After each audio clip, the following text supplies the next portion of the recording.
Suddenly there were powerful interests, state officials, oil companies, native groups, all competing for control of the same land.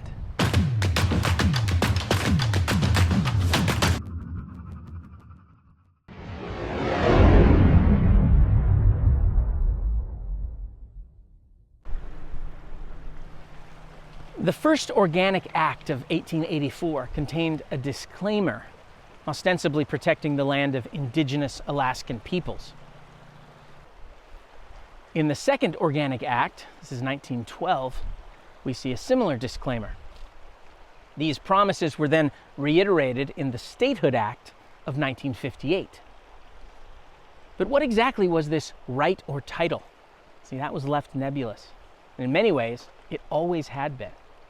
Thus, despite these disclaimers, the state of Alaska quickly came to control the vast majority of Alaska's land and resources.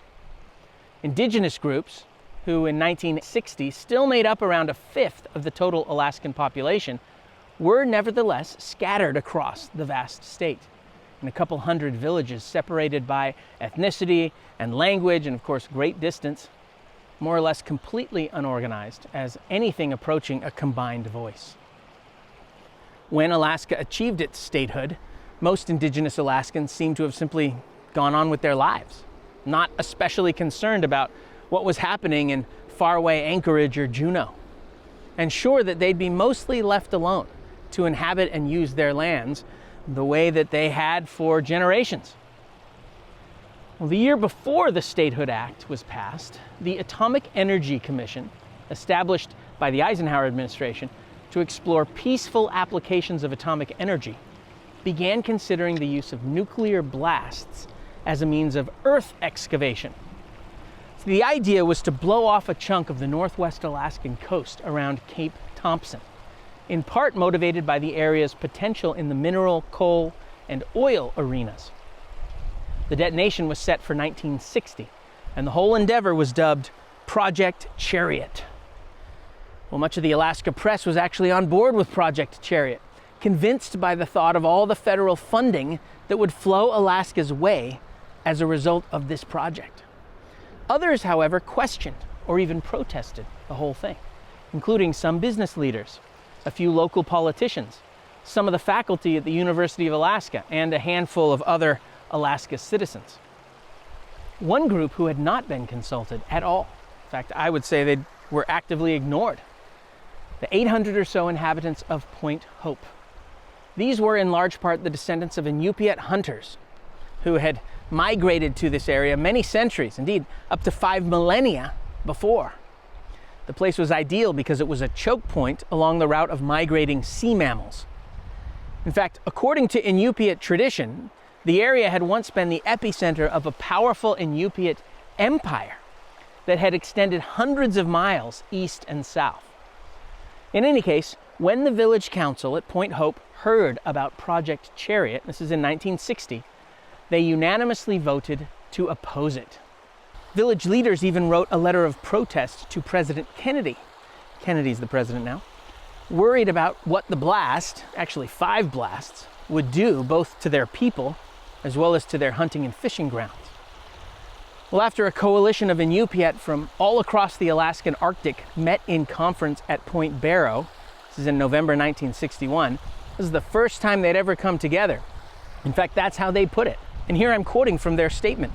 "We, the Inupiat, have come together for the first time ever in all the years of our history." Anyway, after they met and produced a report of protest, the government finally backed down, and Project Chariot was actually scrapped. But the whole experience had been a turning point in the collective assertion by the Inupiat of their rights as a people to the land of their forefathers.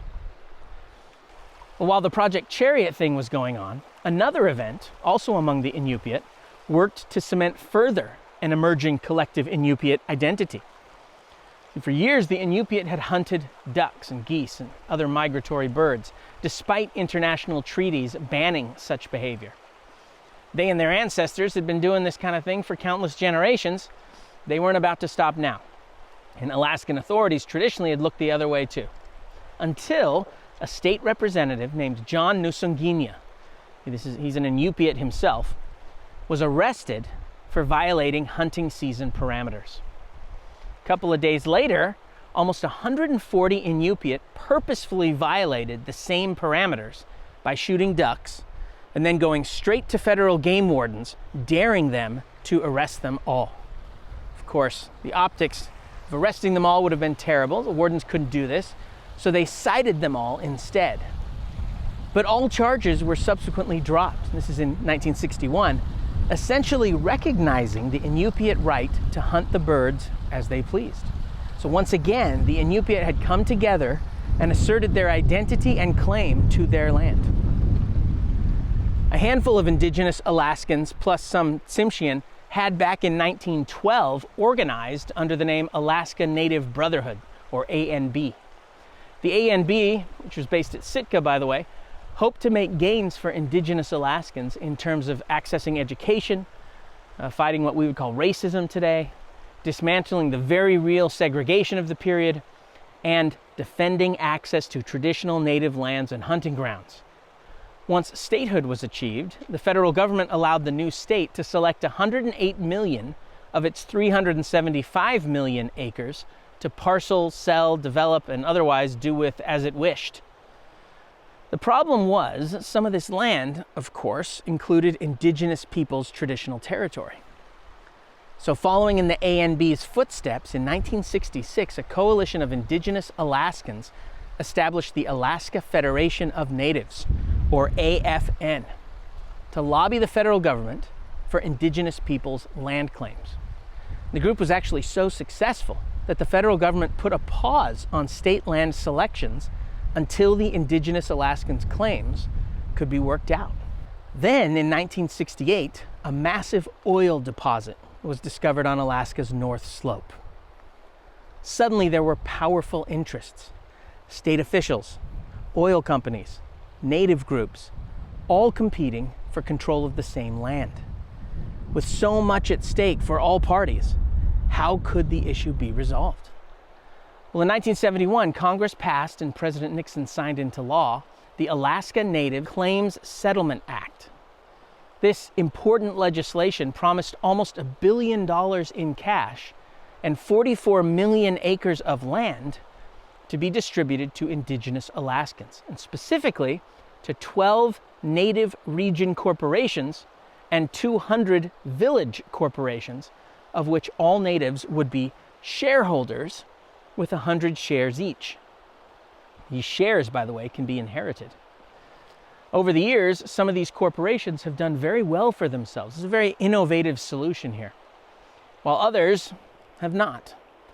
The Alaska Native Claims Settlement Act also got rid of all reservations, except one Tsimshian reservation. It got rid of all reservations. And crucially, it voided all special native fishing and hunting rights. So this last bit, it's led to some controversy. Many natives hunt and fish for their own subsistence, after all. But the act does commit both Alaska and the Federal Department of the Interior to provide for the subsistence needs, that's how it puts it, of indigenous peoples. Now, it's not always clear what this means in practice, and sometimes the management of fish and game resources has been something of a tug-of-war between federal officials and state officials. I found out, as I've spent some time in Alaska, that the natives tend to prefer federal management, generally speaking. Interesting. The Alaska Native Claims Settlement Act has been amended over the years. For example, to protect tribal lands from being whittled away through taxation, and remains a work in progress. It has its fans, it has its critics. Native peoples also took advantage of the new state constitution, which promised equal education opportunities. That's how it puts it, equal education opportunities for all Alaskans. So they're taking advantage of this to push for the establishment of schools in their villages. See, before, their children had often been forced to attend boarding schools far away, which many of the natives had resented. And actually, it took a court case, the Molly Hooch case, to convince the state government to found K-12 schools in any village where 10 or more school-aged children lived. Access to education was now dramatically increased across rural Alaska, where schools had become community centers. and where the new national sport of native peoples, evidently, is now basketball. Well, in the 1980s, a movement began stirring among indigenous peoples to establish tribal sovereignty. In other words, local tribal governments over native land as a means of protecting it and retaining control over its resources and the people who lived on it. This resembles to a degree the situation of many American Indian nations in the lower 48 on their reservations. In the 1990s, the Alaska Intertribal Council was formed to pursue this goal, though as of this filming, the effort has met with mixed success.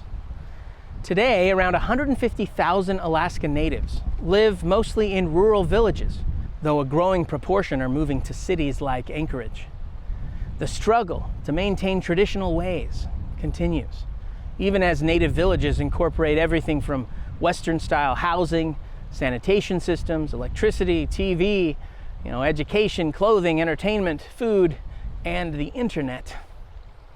In some places, notably in the far north, native villages are growing. Elsewhere, notably in the south and on the Aleutians, many villages are shrinking. The back and forth between native groups and organizations and state and federal officials continues. Despite all of the issues that still plague their societies, struggles with the government, struggles with alcoholism and high rates of domestic abuse and suicide, high crime and incarceration rates. Generally speaking, native peoples in recent years seem to be finding ways to create a synthesis that will allow for the preservation of their traditional identities, even as they continue to jealously guard control of their lands.